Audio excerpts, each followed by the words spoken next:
আপনার সবচেয়ে বড় প্রোফাইল কিংবা পেজ আপনি নিজের হাতে নষ্ট করছেন না তো? আপনি কি জানেন যে আপনার পেজ কিংবা প্রোফাইল কতটা হেলদি রাখা প্রয়োজন? তো আজকে আমি আপনাদের সাথে কিছু বেসিক বিষয় নিয়ে কথা বলবো। তো বেসিক বিষয়গুলি যদি আপনাদের মানতে ইচ্ছে হয় তাহলে মানবেন, আর যদি কারো ভালো না লাগে তাহলে আপনি স্কিপ করে চলে যেতে পারেন। তো এট ফার্স্ট আমি যেই বিষয়টা বলবো, তো আমরা অনেকেই ভিডিও আপলোড দেওয়ার পরে আমাদের নিজের ভিডিওটা আমরা নিজেরাই প্লে করি। তো তারপরে দেখা যাচ্ছে যে আমরা আমাদের নিজের ফোনের আইপি দিয়ে অথবা আমাদের ওয়াইফাই আইপি দিয়ে আরেকজনের সাথে কানেক্ট করে তার থেকে আমাদের ভিডিওটা দেখি। এই কারণে দেখা যাচ্ছে যে আমাদের ভিডিও রিচটা যতটুকু থাকা দরকার তার চেয়ে বেশি কমে যায়। আমাদের 20,000 30,000 ফলোয়ার থাকা সত্ত্বেও আমরা ভিডিওতে হয়তো বা 200 300 400 এরকম ভিউ পাই। এর মূল কারণ কিন্তু আমরা নিজেরাই।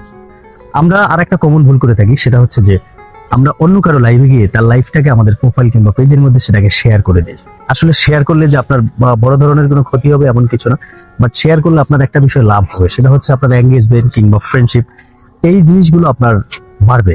কিন্তু আরেকটা বিষয়ে আপনার ক্ষতির সম্ভাবনা থাকতে পারে, সেটা হচ্ছে যে আমি যার লাইফটাকে দেখছি তার লাইফটা আসলে ফেসবুক গাইডলাইন্স এর ভিতরে ছিল কিনা। বাট এটা তো আপনি প্রথম অবস্থাতে তো আপনি জানবেন না যে আসলে আমি তার লাইফে ঢুকলাম, তো সে লাইভ করলো, আমি সেটা শুনলাম, আসলে সে ফেসবুক গাইডলাইনের বাইরে আছে কিনা সেটা আপনার হয়তো বা বোঝাটা খুব কষ্টকর হবে। কিন্তু সবচেয়ে বড় একটা বিষয় হচ্ছে এইটা, যে আপনি যখন তার লাইফটাকে দেখবেন বা আপনি আপনার প্রোফাইল কিংবা পেজের মধ্যে সেটাকে শেয়ার করবেন, তো আপনার যতক্ষণ পর্যন্ত চলমান লাইফ থাকবে এর পরপরই আপনি সেই লাইফটাকে আপনার প্রোফাইল কিংবা পেজ থেকে কেটে দেবেন।